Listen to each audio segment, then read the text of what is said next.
네, 안녕하십니까. 네.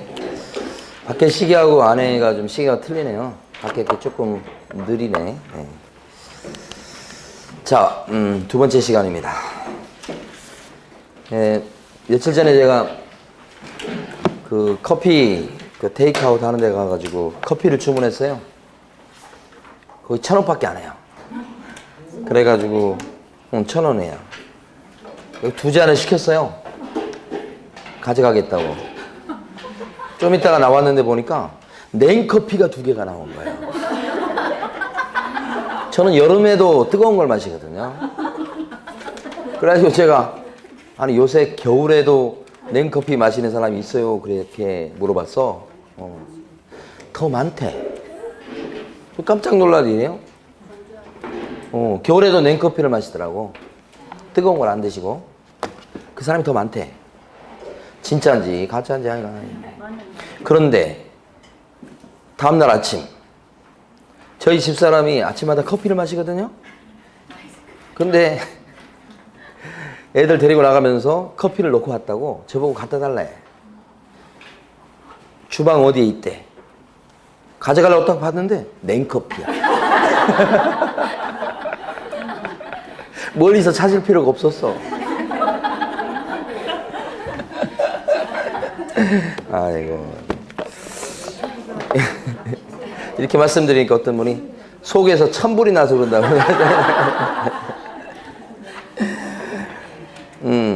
자, 4장입니다. 이번 주에 이렇게 4장 중에서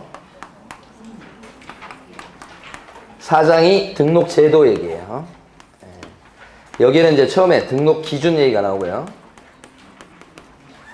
그 다음에 두 번째가 등록하는 절차. 세 번째가 뭐냐면 등록을 내고서 중개를 해야 될 건데 무등록 상태에서 중개를 하는 사람이 있고 이런 사람이 처벌 대상이 됩니다. 자, 네 번째는 결격사에 해당되지 않아야 되겠다. 네 가지죠. 그 중에서 이제 등록 기준은 지난주에 했었고요. 매년 한 문제씩 출제가 되는 부분이에요. 결격사유 같은 경우는 한 문제 이상 비중이 있다고 보셔야 되고, 요거 이렇게 뭉뚱그리면 이것도 한 문제 정도 비중이 됩니다. 이건 지난주에 한 거고요. 자, 여기서부터입니다. 등록 절차에 대해서 칠판에서 먼저 설명을 드리고 그 다음에 교재에서 보도록 할 텐데, 일단 등록이 되려면 준비가 돼야 됩니다. 그게 등록 기준을 갖추는 거고 그 다음에 하자가 없어야 됩니다. 요게 이제 준비 끝. 그래서 이제 등록 신청을 하게 돼요. 등록시켜달라고 관청이 신청하는 건데, 그때 어디에다 등록 신청하냐면 여기 같은 경우는 광명시장이에요. 그러니까 등록 관청한테다가 등록 신청을 한다. 이렇게. 자, 등록 관청 이렇게 하면 여기는 시장, 그 다음에 군수, 그 다음에 구청장이 등록 관청이에요. 근데 이게 전부 다 기준이 뭐냐면 자기가 살고 있는 주소지 아니에요. 사무실을 갖다 내겠다고 하는 그곳이 기준. 광명에 살지만 구로구에다가 사무실 오픈하려고 그래요. 그럼 구로구청장이 등록관청이다. 사는 곳이 아니고 사무실 있는 곳. 근데 그게 구청장도 있고 시장도 있는 경우는, 이 시장이라고 하는 것은 조그만 시장을 얘기합니다. 그러니까 서울특별시장, 부산광역시장은 여기 들어가지 않아요. 조그만 시장. 그러니까 광명시장이 여기 들어가는 거예요. 광명에는 구가 없죠? 없어요. 구가 없을 때는 시장, 구가 있을 때는 무조건 구청장. 그렇게. 성남시장 같은 경우는 등록관청이 될 수 있을까요? 성남시장. 성남시에 구가 있죠? 구청장이 있으면 구청장, 없을 때만 시장. 이렇게. 이때 신청은 아무나 할 수 있는 게 아니고 신청 자격은 공인중개사 자격증을 갖고 있는 사람 또는 법인만 신청 자격이 있어요. 둘 중에 한 사람. 공인중개사가 등록 신청해서 등록이 되면 공인중개사인 개공이 되는 거. 법인이 등록 신청해서 등록이 나면 법인 개공이 되는 거예요. 중요한 것은 등록 신청 자격이 있는 이 공인중개사에는 소속 공인중개사가 빠져요. 요 얘기는 등록 신청 자격이 있는 공인중개사에 소공이 제외되니까 소공 결국은 등록 신청 못 한다는 얘기야. 소공은. 왜 그러냐? 소공이 등록 신청해서 개공이 돼버리면 소공인 채 개공이 되면서 법에서 금지하고 있는 이중소속 금지에 걸려요. 그래서 안 되는 거다 이렇게 얘기하는 거예요. 그래서 소공은 결국은 등록 신청을 못 하는 거예요. 여기가 중요한 거예요. 자, 그 다음에 등록 신청할 때는 돈이 들어가요. 한 3만 원 정도 들어갈 거예요.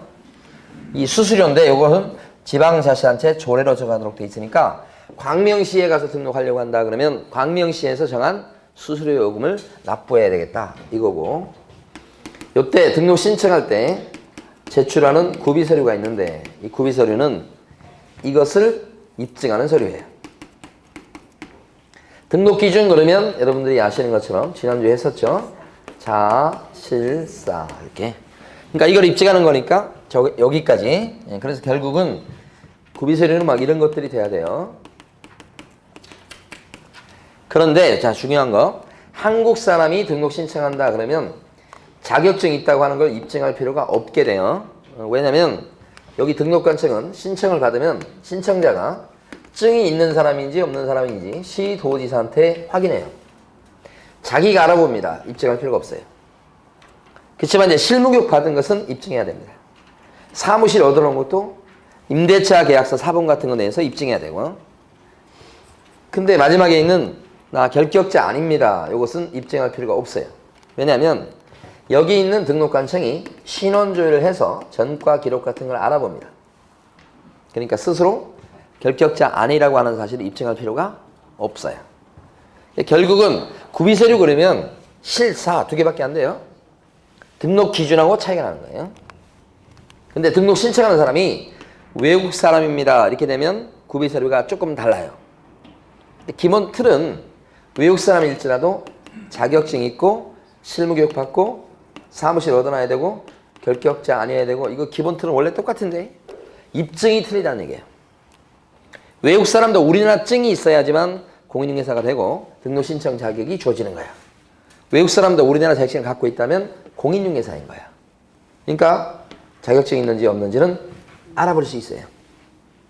그렇지만 이제 실무교육 수료증 이런 거 사무실 확보한 거 이건 입증해야 됩니다. 똑같이. 근데 외국 사람에 대해서는 등록관청이 신원조회를 못해요. 그러니까 외국 사람이다 그랬을 때는 구비서류가 하나 늘어납니다. 이렇게. 자, 그래서 세 가지를 구별해서 암기를 해버리셔야 돼. 등록 기준이라고 얘기하면 자, 실, 사. 자부터 시작해야 돼요. 구비서류 그러면 자 빼버리고 실, 사. 외국인이다 그러면 하나 늘어서 실, 사, 결. 이렇게 정리를 해두셔야 돼. 자, 신청을 받은 등록관청에서는 심사하는데 심사하는 내용은 두 가지예요. 등록 기준을 잘 갖추었는지 세 가지. 그 다음에 결격자는 아닌지. 아니어야지만 통과. 이렇게 됩니다. 통과되면 어떻게 되냐면 등록을 시켜줍니다. 요게 등록대장에 이름을 올리는 걸 등록이라고 해요. 그러면 이름 올리고 등록 신청자한테 알려줍니다. 등록됐어요 라고 통지해 주는데 요게 7일 이내 통지해 주도록 법이 돼 있고, 그러면 그게 심사기간이 7일이라는 얘기야. 그리고 이때는 분쟁에 대비해서 서면 통지하게끔 돼 있습니다. 그래서 등록의 통지를 신청자한테 이렇게 하면 등록 신청했던 사람은 중요한 걸 하나 해야 돼. 그게 뭐냐면 중개사고에 대비한 보증 설정이에요. 그러니까 보증 설정은 중개활동을 하다가 피해를 주면 피해자들 입장에서는 부동산 사장님이 돈이 없거나 재산이 없으면 손해배상 받을 수 없게 되잖아요. 그때 대비해서 보험에 들어놓으시오 이런 뜻이고, 그래서 등록관청에다가 보험에 들었다고 신고를 딱 하면 보험증서나 공제증서 사본을 가지고 신고를 하면 그걸 확인하고서 드디어 사무실에 걸 등록증을 내어준다. 이렇게 뭐 등록증을 갖다가 업소에다가 걸고서 드디어 영업 개시 이렇게 업무 개시 이렇게 되는 거예요. 그때 영업을 시작하기 전에 해야 될 일이 하나 남아 있어요. 영업을 한다는 것은 계약서 쓰고 확인설명서 쓰고 그런 건데, 거기다가 영업활동을 한 개업공인중개사가 자신의 책임 소재를 분명히 하기 위해서 도장을 찍는다고. 그 도장은 아무 도장이나 찍으면 안 되고 관청에 등록해놓은 도장만 찍게 돼 있어요. 그래서 인장을 등록하세요. 이렇게 돼 있다고. 도장을 등록해야 됩니다. 언제까지 등록하냐면 일을 시작하기 전까지요. 이렇게. 그리고 관청에서는 등록증을 주고 나서 어떻게 하냐면 중개사 협회에다가 매달 이번 달에 등록된 부동산 사장님이 A, B, C 있습니다라고 명단을 통보해요. 매달 통보합니다. 보통 언제까지 통보하냐면 다음 달 10일까지 모아서 한 달에 한 번씩 통보하는 거니까 어제까지 통보했겠네. 오늘이 11일이죠. 어제. 다음 달 10일까지. 매달 한 번씩 통보. 요게 등록 절차예요. 자, 그런데 등록 절차 과정 중에서 중요한 것은 등록 신청한 사람이 개업 공인중개사가 되는 시기는 언제부터인가? 너무너무 중요해요. 언제부터 이 사람을 개공이라고 부를 수 있는가? 등록 신청하면 바로 개업 공인중개사가 됩니까? 아니면 영업을 시작했을 때부터 비로소 개공이 되는 것입니까? 그것도 아니고. 그 다음에 등록증을 받아서 갖고 있을 때부터 비로소 이때부터 개공이 되는 겁니까? 이것도 아니죠. 언제부터 개공이 되냐면 여기죠. 어제가 아니군요. 지난주에 우리 공부할 때 용어를 공부했어서 개업 공인중개사는 이 법에 의해서 중개사무소 개설 등록한 자를 말한다. 그렇게 했죠. 등록증을 교부받은 자를 갖다가 개공이라 한다. 하지 않았어요. 중개업을 영위하는 자를 갖다가 개공이다. 이렇게 하지도 않았고요. 그러니까 개업 공인중개사에 대한 용어는 뭐냐면 등록이 되어 있는 사람이요. 여기가 제일 중요해요. 등록되어 있는 사람이 개공이요. 자, 근데 이때 기준에 가지고 그 전에 해야 될 일이 있고 그 뒤에 해도 되는 일이 있고 나눠져. 자, 실무교육 받는 것은 개업 공인중개사로 등록되기 전에 받습니까? 등록된 뒤에 받습니까? 전에 받아요. 그래서 실무교육을 옛날에는 사전교육 이렇게 불렀어. 자, 중개사고에 대비한 보증 설정은 개업 공인중개사로 등록되기 전에 미리 보증 설정합니까? 아니면 등록된 뒤에 보증 설정합니까? 등록한 후지요. 요게 중요한 겁니다. 등록 후 보증 설정. 그러니까 등록이 되기 위해서 제출하는 서류가 구비서류인데 등록이 되려고 제출하는 구비서류에는 보증 서류는 들어가겠습니까? 안 들어가죠. 등록된 다음에 하는 거니까. 요거 중요하고 순서가. 자, 세 번째는 등록이 됐다는 것과 등록증을 받은 것은 같지 않아요. 특히나 등록이 됐다고 해서 바로 등록증을 주지는 않아요. 등록증을 받기 위해서는 그 전에 뭐예요? 보증 설정이 미리 돼 있고 이게 확인됐을 때 한해서만 등록증을 주는 거예요. 등록이 됐다고 바로 주는 게 아니고 대신 여기서 등록증은 보증 설정 여부를 확인하면 이게 설정돼 있어요 라고 하면 일단은 지체 없이 등록증을 갖다가 준다고 법이 돼 있지. 자, 그러면 한 가지 질문을 드려봐요. 등록관청은 등록의 통지를 하는 때 보증 설정 여부를 확인해야 되겠다. 맞습니까? 등록 통지할 때 보증 설정 돼 있나를 확인해야 된다고. 맞아요? X지. 등록된 뒤에 하는 거니까. 반면에 자, 등록관청은 등록증을 교부하는 때는 또 등록증을 교부하기 전에 보증 설정 여부를 확인해야 됩니다. 그러면 맞는 거지. 그죠? 요게 확인돼야 이걸 주는 거니까. 그러니까 등록 절차의 핵심은 요 세 가지 순서예요. 중요한 거 했습니다. 하나만 더 보고 이제 교재를 볼 텐데 뭐냐면 등록의 통지를 받았습니다. 이 사람이. 그런데 이 사람이 바로 계약서를 써주기 시작했어요. 벌써 사무실 앞에서 어떻게 해? 막 계약서 써달라고? 장사지를 치고 있어. 써준 거야. 등록의 통지를 받고. 이 사람은 무등록 중개업자입니까? 아니지. 등록이 돼 있잖아. 그러니까 이 사람이 등록의 통지를 받고 바로 계약서를 써주면 법을 위반한 것은 분명히 있어요. 보증 설정도 안 했죠. 등록증을 안 걸어놨죠. 이것도 안 했죠. 법을 위반한 건 있지만 그렇다고 무등록 중개업자가 돼가지고 형사처벌 받을 것은 아니라. 그런데 이 사람보다 더 성격이 급한 사람이 있어요. 자, 등록 신청을 했어요. 이제 곧 한 3일 있으면 보통 한 3, 4일 걸리거든요. 등록이 된대. 그런데 벌써 뭐요? 사무실 앞에 몰려와서 막 창문을 두들기면서 계약서 써달라고. 이 사람 무등록 중개업자입니까? 네. 이건 아니죠. 실무적으로는 이런 경우는 없어요. 이런 경우는 간혹 발생합니다. 사무실 오픈하기 위해서 가게 얻어놨어요? 그렇죠. 이제 막 곧 이제 등록증 나오면 업무 개시할 판이야. 그런 상황인데 어떻게 아는 사람 소개를 해가지고 벌써 등록증이 나오기 전에 등록되기 전에 벌써 계약서를 한 장 쓸 수가 있어. 그러면 기분이 좋겠어 안 좋겠어? 정식으로 오픈도 안 했는데 계약서를 쓰고 시작하잖아. 그러니까 막 흥분해가지고 어쩔 줄 몰라. 그러니까 누구한테 막 말하고 싶잖아 지금. 막 여기저기 얘기하고 막 그래. 절대 그러시면 안 돼. 나중에 독이 될 수 있어요. 왜냐면 무등록 중개업자예요. 그러니까 그분이 그날 계약서 쓰고서 기분 너무 좋아가지고 잠자리에 딱 들려고 하는데 잠자리 들 때 갑자기 제 목소리가 들리는 거야. 등록을 신청해가지고 등록이 되기 전에 계약서를 써주면 무등록 중개업자가 된다는 걸 공부할 때 배웠던 것 같아. 전화 와. 밤 12시에. 괜찮겠냐고. 괜찮겠어요? 안 괜찮지. 이제 숨을 졸이면서 좀 지내야지. 무등록 중개업자요. 어떻게 해야 돼? 소문 내지 말고 숨 쉬지 말고 나올 때까지 가만히.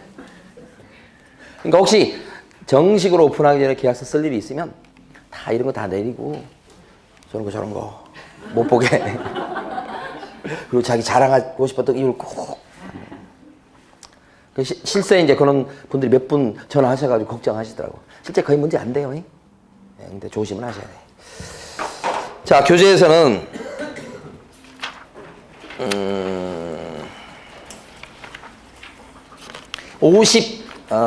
몇 페이지냐면은 8페이지입니다. 58페이지 보시게 되면 거기에 가로 4번에 반가로 1번에 동그라미 1번에 기억번이 있습니다. 그 두 번째 줄 앞부분까지가 중요합니다. 공인중개사 또는 법인이 아닌 자는 중개사무소 개설 등록을 신청할 수가 없다. 여기까지 밑줄. 요걸 갖다 보면 등록 신청을 갖다가 공인중개사하고 법인만 할 수 있고 공인중개사 또는 법인 아닌 자는 등록 신청할 수 없다. 그런 뜻이에요. 그런데 중요한 것은 등록 신청 자격이 있는 공인중개사에는 소속 공인중개사가 포함됩니까? 제외됩니까? 제외. 거기가 중요하고요. 자, 동그라미 2번에요. 동그라미 미음번 보십니다. 제일 밑에. 제목이 뭐라고 되어 있냐면 업무정지 기간 중에 있는 자라고 되어 있죠. 영업정지 기간 중에 있는 사람은 영업정지 기간 중에 제일 밑에 미음번요. 미음번. 제일 아래. 영업정지 기간 중에 폐업할 수 있습니다. 근데 폐업했다고 받은 영업정지 기간이 끝나기 전에 다시 재등록 신청하면 그것은 받아주면 안 되겠죠? 그러면 영업정지를 피해 나가는 거예요. 그 동그라미 미음번 셋째 줄 앞부분까지 밑줄 긋습니다. 자, 그 다음에요. 오른쪽에 보면 제일 위에 가시면 등록관청이라고 돼 있고 거기서 동그라미 1번 세 줄을 밑줄 긋습니다. 오른쪽 페이지 제일 위에 올라갔어요 지금. 첫째 줄부터 몇째 줄까지요? 셋째 줄까지 밑줄 긋고 읽어보진 않겠습니다. 자, 그 다음에 쭉쭉 넘어가서 61페이지 가십니다. 61페이지 보시면 개설 등록 신청이라고 되어 있고 거기에요. 요 구비서류 부분입니다. 구비서류가 뭐가 있냐면 거기 보면 동그라미 1번 보세요. 구비서류 뭐가 있습니까? 실무교육 수료 확인증 사본이 구비서류입니다. 자, 그 다음에 동그라미 2번입니다. 이번에 구비서류 또 뭔가요? 사무소 확보 서류입니다. 실사죠. 실사. 그렇죠? 다음 페이지 가시면 동그라미 3번에 여권용 사진이 나옵니다. 여권용 사진 내야지 등록증에 붙여주는 거예요. 자, 그 다음에 동그라미 4번에 보면 외국인 나옵니다. 동그라미 4번에 외국인 밑줄 긋고요. 기억번에 보면 결격 사유에 어느 하나에 해당되지 아니함을 증명하는 그 밑에 있는 서류입니다. 결격자 아님을 증명하는 서류가 구비서류에 들어가는 거예요. 누가 그렇다는 거예요? 외국인만 그렇습니다. 외국인만.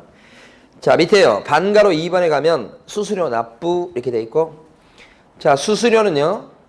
요금은 뭘로 정한다고 나옵니까? 밑에 등록 신청하는 자는 지방자치단체 조례 가져가는 바에 따라 수수료 납부해야 됩니다. 물을 것은 지방자치단체 조례 거기만 물어봐요. 네. 자, 그 다음에요. 오른쪽 페이지 제일 위에 가시면 동그라미 니은번입니다. 등록의 통지라고 써있는 부분. 등록 신청을 받은 등록관청은 다음 각 호의 개업공인회사의 종별에 따라서 구분해갖고 등록을 해주고 밑에 박스처럼 법인 개공, 공인 개공 구별해서 등록해준다고요. 자, 지금 63페이지 제일 위를 보고 있어요. 딴 데 보신 분이 계셔? 63페이지 제일 위에 보면 동그라미 니은번이에요. 예. 거기 보면 둘째 줄에 등록 신청을 받은 때부터 며칠 이내 서면 통지하게 돼 있습니까? 7일 이내. 그거. 자, 그 다음에 밑에 가시면 가로 4번에 동그라미 2번에 동그라미 니은번이요. 동그라미 니은번 둘째 줄 가십니다. 아주 중요합니다. 가운데에 등록관청은 중개사무소 개설 등록 환자가 보증을 설정하였는지 여부를 확인하고 나서 등록증을 어떻게 준다고요? 지체 없이 교부죠. 아까 위에서 등록의 통지는 7일이네. 등록증 교부는 지체 없이. 자, 그 다음에 하나 더요. 동그라미 니을번입니다. 밑에 등록관청은 매월 중개사무소 등록까지만 읽으세요. 등록사항을, 그죠? 둘째 줄 앞부분. 그러니까 동그라미 리을번 첫 줄하고 둘째 줄까지 밑줄 그으시면 돼요. 근데 이제 읽을 때 등록관청은 매월 중개사무소 등록, 자, 둘째 줄 등록사항이에요. 둘째 줄 통지서에 기재해서 다음 달 10일까지 어디에 통보한다고요? 중개사 협회. 협회에다 통보하도록 돼 있어요. 좀 요상합니다, 솔직히. 등록관청이 협회 통보하는 거. 예? 예. 옛날에 이제 협회 통보하는 건 협회 쪽에서 이제 이걸 알 필요가 있어서 그런 거예요, 사실은. 자, 그리고요, 넘어가셔서, 다음 페이지 보시면 제일 위에 파란 박스가 29회 때 한 문제로 출제됐던 얘기예요. 별표 치고 넘어가겠습니다. 나올 때마다 이번엔 설명드리고, 3, 4월쯤 공부할 때는 이걸 통째 암기를 하셔야 돼요. 다시 나올 가능성이 굉장히 높아요. 이번에 공부할 때는 나올 때마다 말씀을 드릴 거야. 별표를 크게 하고 넘어가십니다. 됐습니다. 자, 이제 어디로 가시냐면 쭉쭉쭉 넘어가셔서 교재 72페이지 가보십니다. 용어만 좀 보고요. 넘어갈 겁니다. 자, 용어만, 다른 거 필요 없습니다. 용어만 아시면 돼요. 뭐냐면 A라는 사람이 개공입니다. 여기 지금 광명시에 등록이 돼 있어요. 등록이 돼 있고요. 그 다음에 요 과천시요. 과천시장도 등록과청 될 수 있죠. 같은 A라는 사람이 과천시장한테도 이렇게 등록이 돼 있다. 이걸 이중 등록이라고 그래요. 등록이 여기 돼 있고 같은 사람이 여기 또 등록하는 거야. 이게 실무적으로는 거의 나올 수 없어요. 왜냐면 등록을 해줄 때 이거 다 정보를 공유하기 때문에 또 등록이 되기가 힘들어요. 근데 만에 하나 사무차고가 있다 그러면 이렇게 될 수도 있어요. 그러니까 거의 발생하지 않아요. 근데 만약에 이렇게 되면 어떻게 돼요? 이중 등록이 돼서 등록이 뭐예요? 취소가 돼야 돼. 이때 등록 취소할 때는 이 등록을 자를까요? 이쪽 등록을 자를까요? 나중에 걸 잘라요. 그러면 별로 괴로울 게 없어. 두 개 다 자릅니다. 이중 등록은요. 두 개의 등록을 다 자르게 돼 있는 거예요. 자, 이번에는 보세요. A라는 사람이 갑이라는 부동산 중개사무실에서 소공으로 일해요. 소공? 그리고 동시에 을이라는 부동산 사무실에서 A라는 사람이 또 소공으로 일합니다. 그러니까 갑중개업소에서 소공, 을중개업소에서 소공 이렇게 동시에 일하면 이걸 뭐라고 그러냐면 이중소속이라고 그래요. 이중소속. 아까 위에 게 뭐였죠? 이중등록. 이것은 이중소속. 이것도 법에서 금지하고 있어요. 갑중개업소의 중개보조인 A가 을중개업소 거기 가서 중개보조로 일합니다. 이것도 이중소속. 이것도 금지야. 만약에 갑 법인 개공인데 법인이요. 거기에 임원으로 일하고 있는 사람이 있어. 또는 사원으로 일하고 있는 A가 있는데 이 사람이 을법인에 가가지고 임원으로 또는 사원으로 이렇게 일한다. 이렇게 되면 이거요. 어떻게? 이것도 이중소속이야. 그러니까 부동산 사무실 두 군데 동시에 발을 담가 놓고 있으면 이중소속이고 못하게 하는 이유는 가만히 보면 만약에 이 부동산 사장님이 A를 서운하게 만들었어. 그럼 어떻게 할 것 같아? 이 부동산 사무실에 있는 매물을 다 빼가지고 이쪽으로 올 가능성이 있죠? 반대도 있고. 그러니까 이게 성실하게 일해준다는 측면에서 문제가 발생할 수 있으니 동시에 두 군데 사무실에다가 발을 담고 있으면 안 된다 이 말이요. 그래서 여기 보면 예를 들어서 자 소공인 사람이 임원으로 일한다. 을에 가서 을법인에 가서 이것도 이중소속이야. 여기 사원인 사람이 개인업소에 가서 보조로 일한다. 이것도 이중소속이야. 그러니까 요 중에 하나이면서 요 중에 하나다. 동시에 걸쳐 있으면 요거 개념만 아시면 돼요.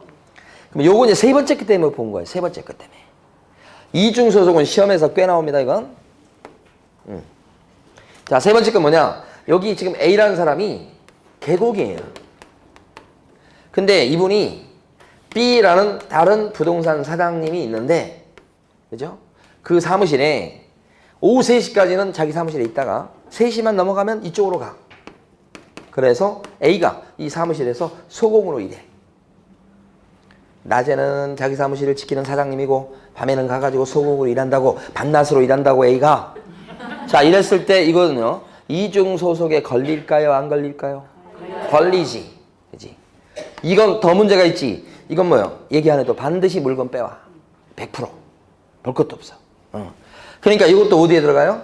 이중소속. 그러니까 가만히 보니까 두 군데 사무실에 이렇게 동시에 속해 있다 그러면 걸리는 건데 이중 등록 빼고는 다 뭐예요? 이거지. 그래서 아까 소속 공인중개사는 중개사무소 개설 등록 신청할 수가 있다 없다? 없다 이렇게 한 거예요. 근데 소속 공인중개사가 여기 사표를 내고 자기 사무실을 차리려고 등록 신청한다 그러면 받아줘요. 그러니까 이 내용을 모르는 게 아니고 문제 나왔을 때 잘못 착각하시면 안 돼. 소속 공인중개사가 등록 신청할 수 있냐 없냐 이렇게 나왔을 때 소속 공인중개사가 사표 내고 가는 걸 절대 떠올리시면 안 된단 말이에요. 그게 출제위원과 여러분의 약속이에요. 약속한 적이 없다고 해도 소용없어요. 출제를 그렇게 해. 그러니까 여기서도 마찬가지요. 자, 소속 공인중개사는 법인의 임원이 될 수 있다 없다? 없다라고 답을 하셔야 되는 거야. 자, 다시 하나 더 질문. 휴업 중인 개업 공인중개사는 그 기간 중에 다른 개업 공인중개사의 중개 보조원이 될 수 있다 없다? 휴업 중일지라도 개공이요.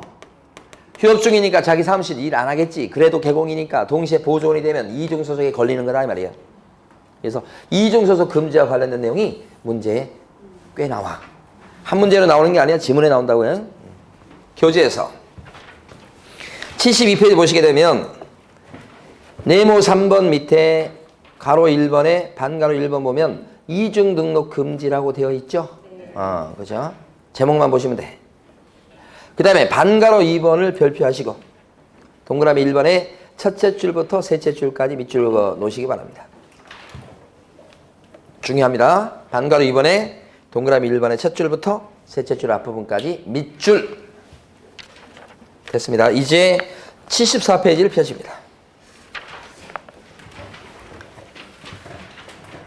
자, 74페이지는 요겁니다. 잘 보셔야 돼. 자, A, 여기 보면 중개업을 하는 사람이 있어요. 중개업. 근데 중개업을 하려면 뭐가 필요하나요? 자격증 따고 등록을 내고서 중개업을 해야 되죠. 자, 중개업을 하려면 등록이 필요합니다. 이렇게. 만약에 근데 등록도 안 하고 중개업을 하는 사람이 또 있을 거 아닙니까? 분명히 있어요. 또 이 사람. 있는 정도가 아니고 많아요. 이렇게 무등록 상태에서 중개업을 하면 이 사람은요. 어떻게 비난을 받냐면 무등록 중개업자가 됩니다. 이렇게 무등록 중개업자가 되면 이 사람은요. 이 사람은 형사처벌입니다. 3년 이하의 징역이나 3천만 원 이하의 벌금입니다. 이렇게. 그러니까 무등록 중개업자가 제일 무겁게 처벌받는 사람입니다. 우리 중개사 법령에 보면 형사처벌 받는 게 형량이 1년 이하의 징역이나 1천만 원 이하의 벌금, 요게 또는의 뜻이에요. 3년 이하의 징역 또는 3천만 원 이하의 벌금, 그거예요. 요게 많이 나옵니다. 그래서 이거 나올 때마다 이걸 길게 부르려면 힘드니까 줄여서 이걸 3학년 3반 이렇게 부를 거예요. 여기는 뭐요? 1학년 1반. 그죠? 그죠? 가끔 보면 은어 중에 학교 갔다 왔다 이런 말이 있어요. 아셔요? 어? 학교 갔다 왔다 그러면 뭘 떨어지세요? 깜빡 갔다 왔다는 소리야 이게. 그러면 학교는 몇 학년 몇 반 있죠? 몇 학년 몇 반 있죠? 그래서 그냥 3학년 3반, 1학년 1반 이렇게 한 거예요. 그냥 한 게 아니고 무등록 중개업자가 몇 학년 몇 반이라고요? 그치 이렇게 학교 갈 수 있어요? 그럼 여기서 무등록이 뭐냐? 무등록은 두 종류가 있어요. 애초부터 등록이 전혀 안 된 사람이 있어요. 이런 사람이 많아. 두 번째는 등록이 됐다가 등록의 효력이 어떻게 된다고? 없어지는 경우가 나와요. 어느 때 등록이 없어질까요? 등록이 생겼다가 없어지는 거? 자발적으로 폐업하면, 폐업하는 순간에 등록은 죽죠. 그러니까 폐업하고 나서 계약서를 10장 써줬어. 무등록 중개업자가 돼. 두 번째, 강제 폐업의 경우가 있죠. 법을 위반해서. 그게 뭐예요? 등록 취소요. 등록 취소 받으면 그때는 뭐예요? 등록이 없어져. 그러니까 등록 취소 받고서 계약서를 10장 써줬어. 이게 돼. 3학년 3반이요. 자, 이론적으로 그렇다는 거야. 이런 경우는 좀 드물고 이 경우가 많아요. 등록이 애초부터 안 돼 있는 사람인데 막 중개업을 해요. 가장 대표적으로 예를 들 수 있는 사람이 누구냐면 시골에 가면 그 마을 이장님들이에요. 이장님들이 땅 소개해주고 소개비 받고 막 그래요. 시골에 가면. 근데 이장님은 뭐예요? 부동산에 대해서 공부한 적도 없어요. 뭐 자격증 그러면 그게 뭔지도 몰라요. 그런데 1년에 몇 건씩 하고 막 그래요. 소개비 받고. 그 이장님이 바로 무등록 중개업자가 되는 거야. 이장님이. 그리고 또 대표적인 사람이 우리 처남이에요. 처남이 가평에서 부동산 사무실 한다고, 자격증 없다고, 자격증 딸라고 공부해봤다고.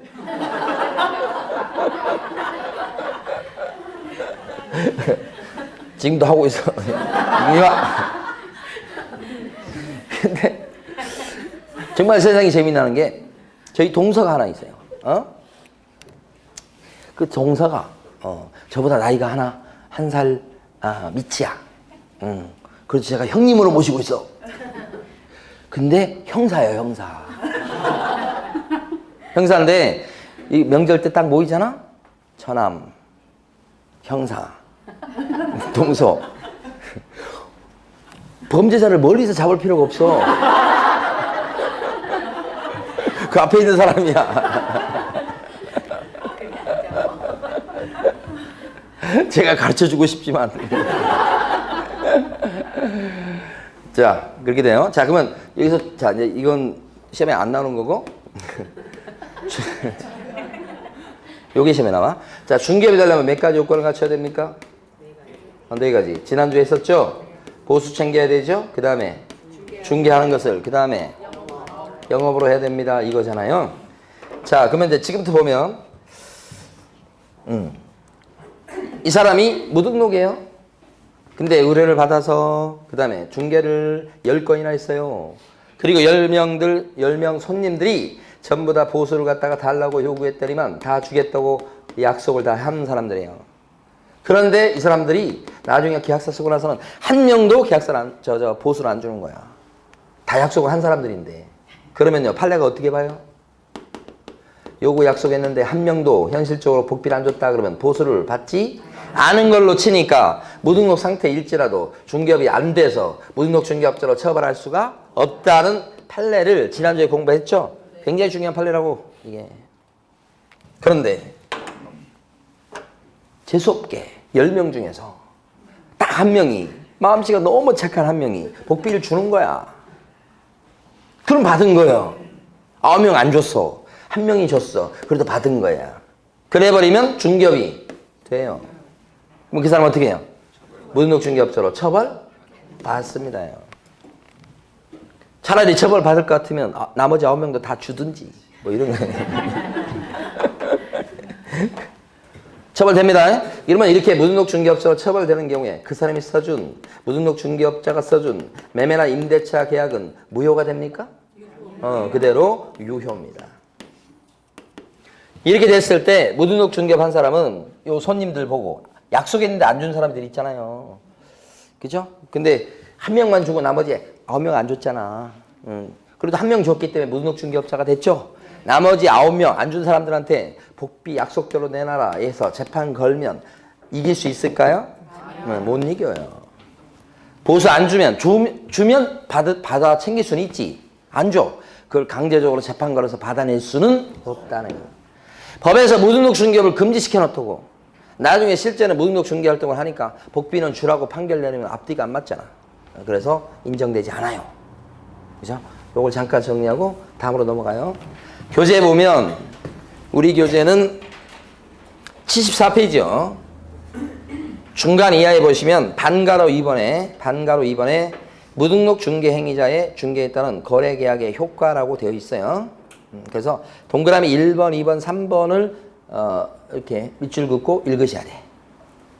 동그라미 1번은 둘째 줄 끝에 가면 그래도 무등록 중개업자가 써줬지만 그래도 계약은 어떻게 돼요? 유효. 반가로 2번에 동그라미 1번에 둘째 줄 끝에요. 그 다음에 동그라미 2번 무등록 중개업자는 학교 갔다 와야 될 수 있어요. 3학년 3반. 그리고 동그라미 3번 무등록 중개업에 대해서는 보호수청권을 인정하지 않죠. 우리 판례 입장입니다. 그 세 가지. 자, 이제 2절 가셔가지고 교재는 76페이지를 딱 펴두시고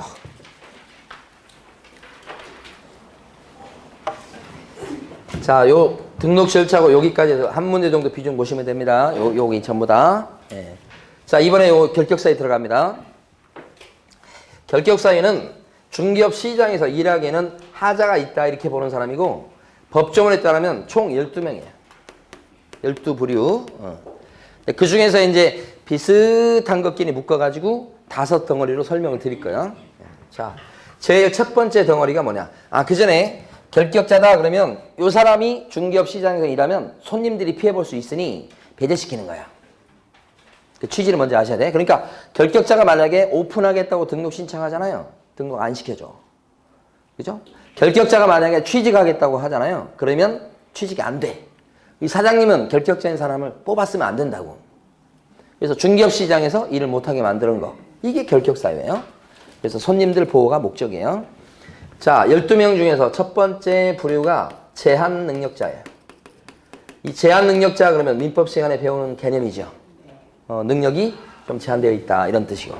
여기에 지금 보면 세 사람이 있는데 자, 미성년자 그 다음에 또 누가 나오냐면 피한정 후견인 그죠? 그 다음에 세 번째는 뭐냐면 피성년 후견인 이렇게 나옵니다. 이 사람들이 제한 능력자. 자, 근데 민법과 요 중개사법은 달라요. 민법에서는 어떻게든지 이 사람을 보호해주고 싶은 어머니의 마음이 담겨 있는 게 민법이야. 민법은. 근데 중개사법은 이런 사람이 중개업 시장에서 일을 하게 되면 손님들한테 피해를 줄 수 있기 때문에 이 사람들을 갖다가 배제시키려는 그런 뜻이에요. 그러니까 완전히 취지가 틀려요. 그래서 적용하는 데서 조금 달라져요. 그래서 민법하고는 좀 다르다. 그래서 미성년자는 몇 살부터 미성년자가 됩니까? 우리 법에서는 전부 다 만나이입니다. 만나이. 예, 만나이로 따지는 거예요. 우리나라 사람은 나이가 2개라며요. 그런데 법에서 할 때는 전부 다 만나이예요. 예? 그래서 요거 보면 19세 미만이에요. 19세 미만이 뭐예요? 미성년자. 그러면 19세 미만 이렇게 되면 이 사람이 뭐가 돼요? 결격자가 되는 거예요. 그러면 19세 미만은 몇 살부터 얘기하는 거예요? 18, 17, 16 그거잖아요. 이게. 19은 안 해요. 그러니까 중요한 것은 뭐냐면 19세 그러면 어떻게 됩니까? 19세 그러면 성년자입니까? 미성년자입니까? 딱 19세 이러면 성년자예요. 성년자. 19세 미만 그러면요. 18, 16 이게 18 이게 된다고 이게 밑으로 미만의 의미가. 그러니까 이 사람은 성년자이기 때문에 결격자예요, 안 해요?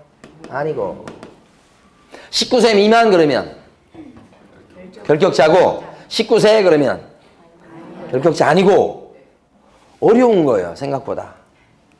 알아두셔야 돼. 칠판에서 갑자기 노랗게 쓰는 건 다 중요해서 그렇게 쓰는 거예요.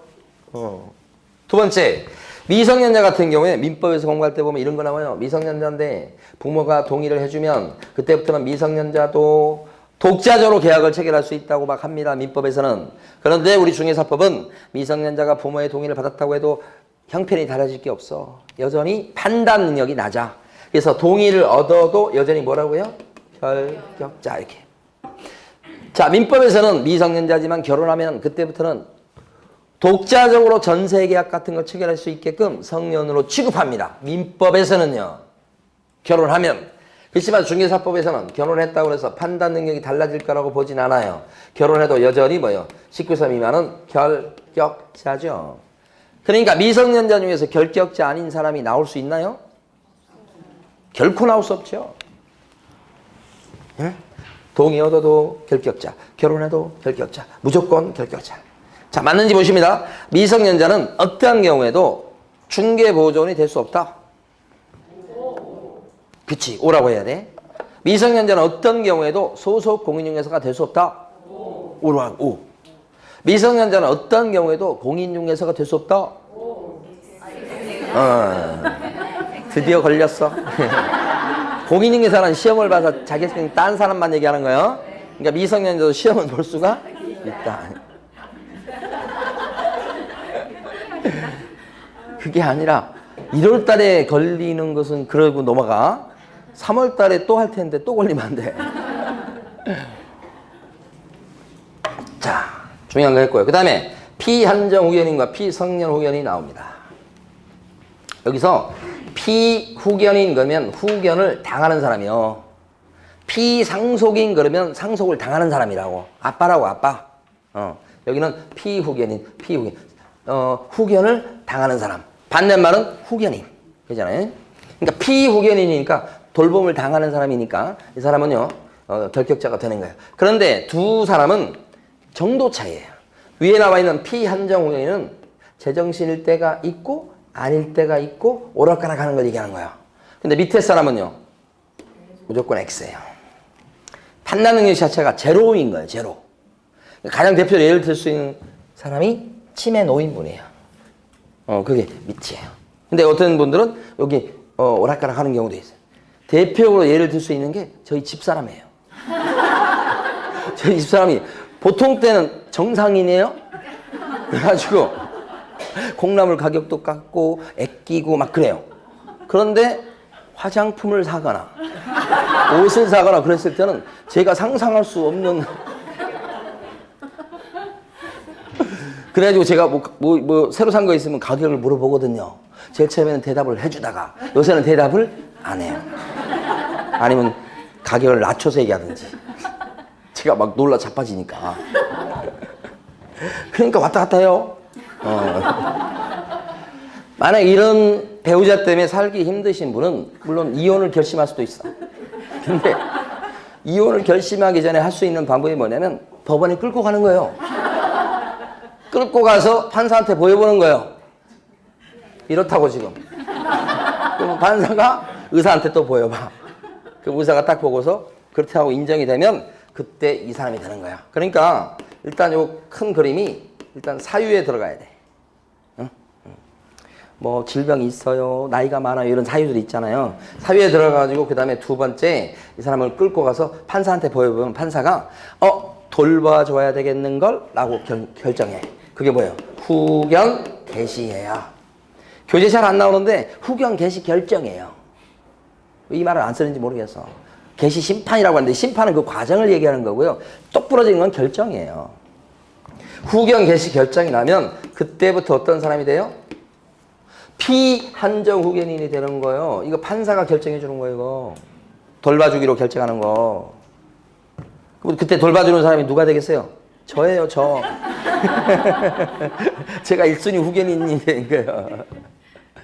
자, 그러면 피한정 후견인. 정도 차예요. 피성년 후견인이 돼요. 언제까지 그렇습니까? 그러면 판사가 또 확인해가지고 돌봐줄 필요가 없겠는걸 이렇게 후견 종료 결정을 내리죠. 이번엔 종료. 끝났다고? 요게 뭐예요? 개시. 여기가 뭐예요? 종료죠. 용어를 그렇게 써요. 개시, 종료 이렇게 하는 거예요. 그 사이에 있는 사람이 뭐예요? 피한정후견인, 피성년후견인. 그 사람이 뭐가 돼요? 결격자 이렇게 되는 거예요. 그거요. 그러니까 여기 요 지문에서 피한정후견이라고 나오면 개시가 된 거야. 그걸 혼동한 신문이 또 계시더라고. 여기서 피성년후견이 이렇게 나오면 사유가 있어갖고 개시가 된 거야. 그걸 이렇게 불러. 이렇게 써. 자, 그러면 이제 시험에 관련해가지고 여러분들이 좀 알아두실 거, 핵심적인 거. 이 보면 이 사람이 지금 요 끝내려면, 그쵸? 이렇게 돌봐주는 걸 끝내려면 어떻게 하냐. 사유가 없어지면서 제정신을 차려야 돼. 예. 근데 이 사람이 제정신 차리고, 그 다음에 종료 결정까지 받았을 때 이 사람이 피후견인에서 벗어나는 거예요. 그죠? 획일적으로 합니다. 획일적으로. 이런 사유만 가지고 판단하는 게 아니고 판사가 딱 끊어주는 거야. 이때부터 개시, 이때부터 종료.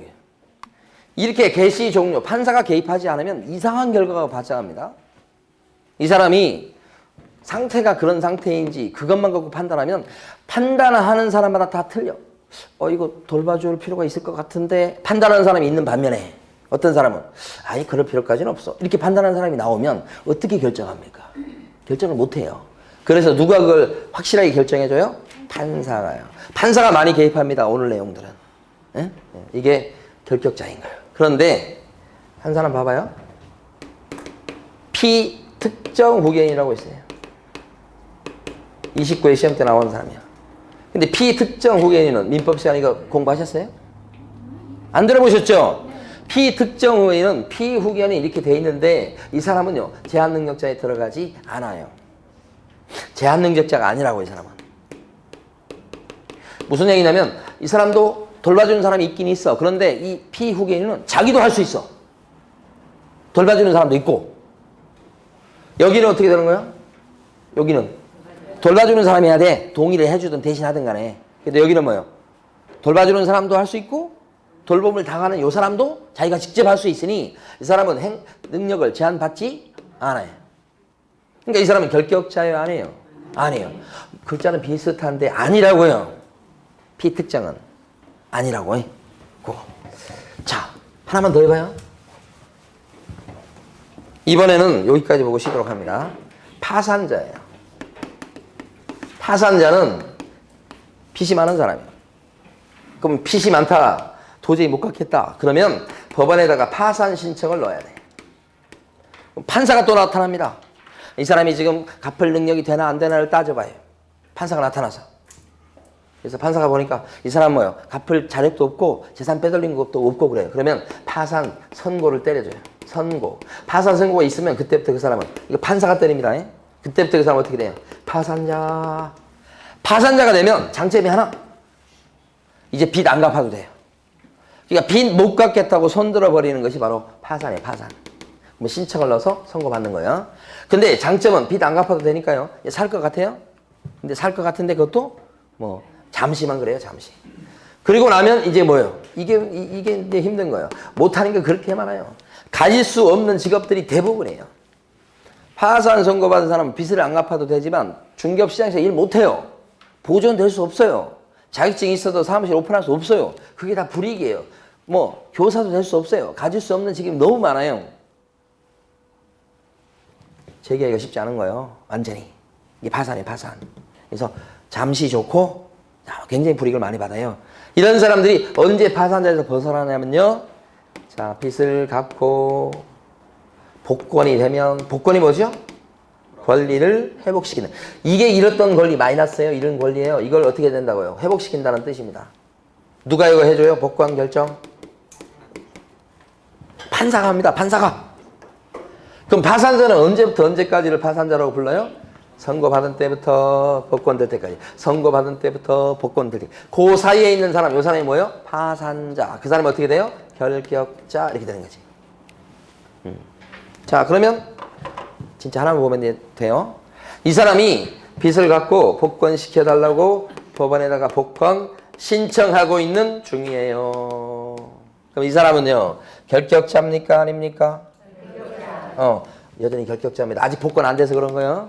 이 사람이 파산 선고를 좀 해달라고, 선고 때려달라고 법원에다가 파산 신청 중입니다. 이 사람 결격자입니까? 아직 아니죠, 지금? 요게 몇 번 나왔던 겁니다. 그럼 이거 대비하셔야 돼. 파산 신청 중이다. 아직 아니야. 아시겠죠? 이것도 판사가 뭐예요? 획일적으로 합니다. 확실하게 선고부터 복권될 때까지. 이게 파산자. 그런데 회생이라고 해서 회생. 회생은요, 빚을 갚아나갑니다. 물론 빚을 깎아서 갚아나가요. 채무조정해서. 그리고 장기간에 걸쳐서 갚아나가. 이 사람은요, 정상인입니다. 회사 다닐 수 있어요. 정상인이에요. 그래서 회생 신청을 했다. 회생 개시 결정을 받았다. 회생자 나오면 이 사람은 결격자일까요? 아닐까요? 아니지요. 파산자는 결격자 맞지만. 그죠? 이거하고 같은 이치예요. 회생 그러면 결격자? 아닙니다. 한 번밖에 출제 안 됐지만 또 나올 겁니다. 이거. 쉬겠습니다.